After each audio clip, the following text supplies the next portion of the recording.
Hey, US history students. Today we're going to be talking about the Vietnam War. Alright, so first I'm going to give you a little bit of background about Vietnam. So Vietnam started out as a French colony, but there was Vietnamese nationalists. There was people living in Vietnam that wanted Vietnam to be its own country. So 1954, they fight back and defeat the French. They're led by a guy named Ho Chi Minh. And so once Ho Chi Minh and his crew defeat the French, Vietnam is divided into two states. So you have communism in the north, and then you have a south that's a dictatorship. It's not democratic, but it's pro-Western, so it's kind of on the U.S. side, if you will. The goal is, after they could hold elections in 1956, the country was going to be elected, and the people would decide what kind of government system they wanted. But what actually happened was the elections were never held. It kept being put off. And so there was some people in the South, in South Vietnam, that were communists and wanted South Vietnam to become communist like the North and to unite with the North. And this group of people were called the Viet Cong. And they began to try to overthrow the government in the South. They assassinated South Vietnamese officials, they seized control of villages, and they would fight back. And this is kind of how the Vietnam War started. Okay, so there were several presidents that were all in power during the Vietnam War. It really started with Eisenhower, which was right before Kennedy.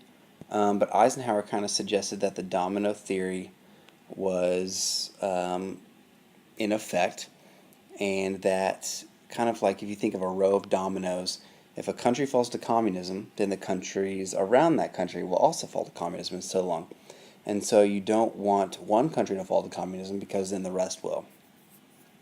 And so Kennedy bought into the domino theory, and so he starts to send aid to South Vietnam to fight the communist Viet Cong in South Vietnam. Now remember, the Viet Cong, these are South Vietnamese communists, and they want to overthrow the South Vietnamese government in order to bring communism to South Vietnam. And the U.S. does not want that. Containment, domino theory. So as you know, Kennedy was assassinated in 1963. And so in 1963, President Johnson takes over the Vietnam War because he's now president. And in 1964, Johnson comes to Congress and he announces that the North Vietnamese have attacked ships in the Gulf of Tonkin. And so the North Vietnamese have attacked U.S. ships.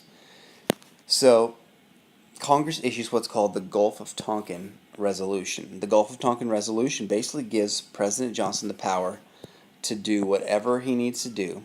They give him full power of the military in order to stop North Korea's aggression.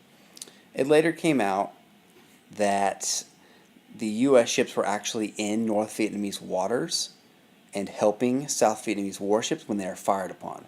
But that information wasn't given to Congress by Johnson at the time, and so Johnson was given all the power he needed to fight the war in Vietnam. Now, with Johnson having the power to fight the war in Vietnam, he begins to up the amount of American soldiers in Vietnam. He escalates the war. So he uses the Gulf of Tonkin Resolution. Congress has not officially declared war on anybody, but Johnson has power to do whatever he wants in Vietnam. So he orders massive bombing raids. He sends troops to Vietnam.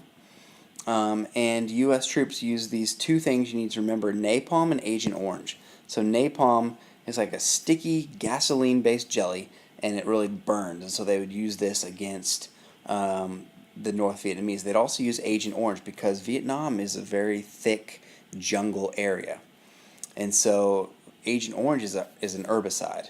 It basically will kill plants. And so they would drop it all over the jungle and just kill everything in the place in that area. And so it wouldn't leave the Viet Cong anywhere to hide, because the Viet Cong had an extensive area of tunnels that they would travel through. They would hide in the jungle. They would set traps. All this stuff is very hard for U.S. troops. So if they drop the napalm, they can kill off all of that. Okay, a major turning point in the Vietnam War is the Tet Offensive. It's a major offensive that was put on by the Viet Cong. So the Viet Cong, remember, they are the communists that are living in South Vietnam. The Viet Cong, they basically, 1968, they launch massive attacks throughout South Vietnam. They seize major cities. They commit brutal attacks against government officials, against civilians.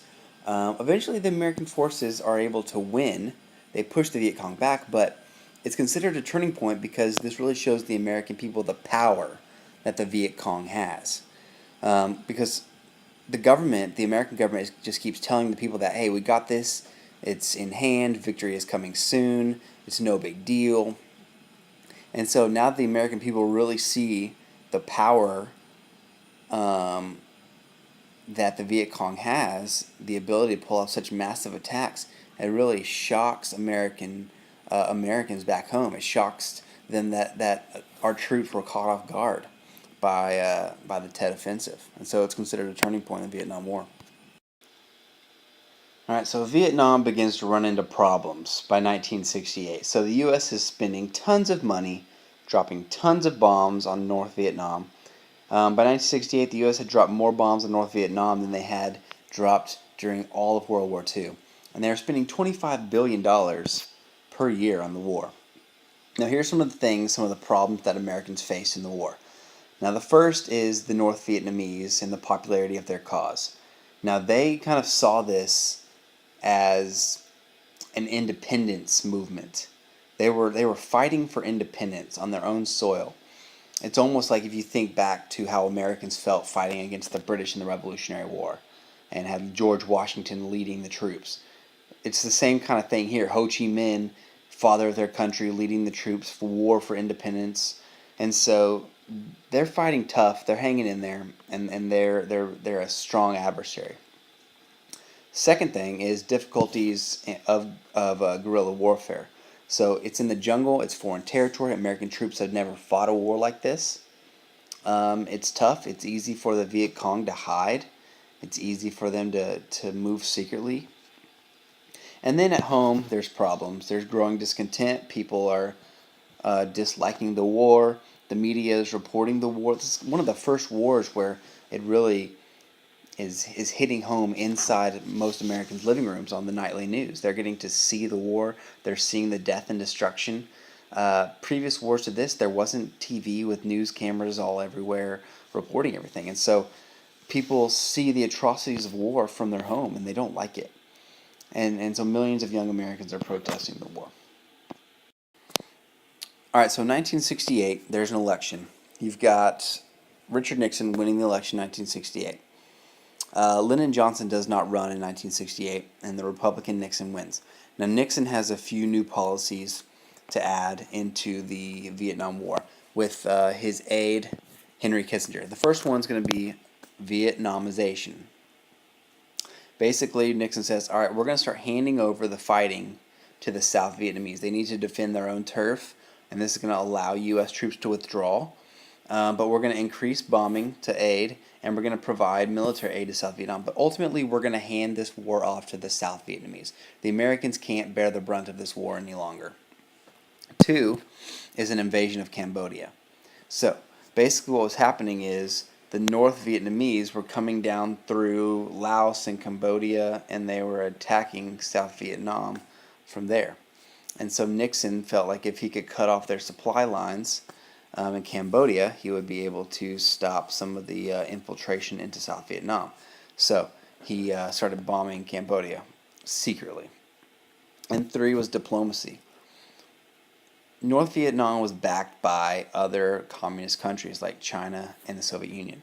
And so if we could negotiate with China and the Soviet Union and get them kind of on our team to stop this war, maybe they could pressure North Vietnam and to stop fighting as well. So these are some of Nixon's ideas for the Vietnam War. All right, so as Nixon's still fighting the Vietnam War, it still is becoming more and more unpopular at home. But Nixon still fighting through. Him and his vice president, they come out with this term called the silent majority. You need to know. They claim that most Americans supported the Vietnam War. It was just the ones that didn't like it that were being so vocal. And so he said that most Americans support us fighting this war, and they're just not the ones speaking out. And then later during Nixon's time, the Pentagon Papers were leaked, and the New York Times released them. The Pentagon Papers were a series of papers that showed that presidents had basically lied to Americans about Vietnam. They showed that the presidents, Johnson and Nixon, knew that they couldn't win, but they didn't want to be the president that lost the war on their watch. And so they kept fighting so that they did not have the disgrace of defeat happen during their presidency. So this caused Americans to lose faith in their government. All right, so during Vietnamization, remember this is Nixon's policy of gradually handing over troops to the South Vietnamese. U.S. forces are reduced. And so Henry Kissinger, Nixon's aide, is working on creating a ceasefire. Eventually, Americans are pulled out of Vietnam. The North Vietnamese are releasing American prisoners. But fighting is still continuing between the North and the South without American involvement. But by 1975, the North was too strong, the South couldn't hold them off, and the capital of South Vietnam, which is Saigon, fell to the North. And this marks the end of the war. When you see the fall of Saigon, that's the end of the war because that's the capital of South Vietnam that has fallen to the North. South Vietnamese government officials, military officers, and soldiers that had supported the Americans in the country were basically sent to these concentration camps called re-education camps, and they were tortured. They faced disease, and they weren't fed adequately, and so they faced torture for supporting the United States, these South Vietnamese officials, once the North Vietnamese took over. All right, and lastly, this is the legacy of the Vietnam War. Now, first and foremost, many Americans died. Death and destruction. You have over 58,000 Americans died, and many others are suffering injuries. Okay, so that's first and foremost a big deal, a big tragedy. Second is wars cost money, and so when you fight a war, other things are going to suffer. And so President Johnson had put in some domestic policies that we're going to talk about later into play to try to help out the poor, minorities, etc. But these programs lost funding because the war sucked so much money away. And then lastly is Congress felt like presidents had taken over too much power and had too much ability to wage war on their own without congressional consent. And so in 1973, Congress attempts to take back power, and they passed something called the War Powers Resolution. The War Powers Resolution is basically Congress taking back the power to fight a war from the president. So the first thing it does, it sets limits on presidential power and conflict. So if Congress doesn't declare war, there's going to be certain limits on the president, what he can and can't do. So the first thing that the president must do is he must inform Congress within 48 hours of sending troops to fight. So he can send troops to fight, but then he has to let Congress know within 48 hours. And then Congress gets to debate it and decide whether they want to keep the troops there. And if Congress does not approve of the use of troops, then the president has to withdraw those troops within 60 days. So the president still has a little bit of power to go and do things that are necessary, but ultimately Congress now has taken back the power to declare war, to keep troops overseas fighting, and without their approval, the president can't do it on his own.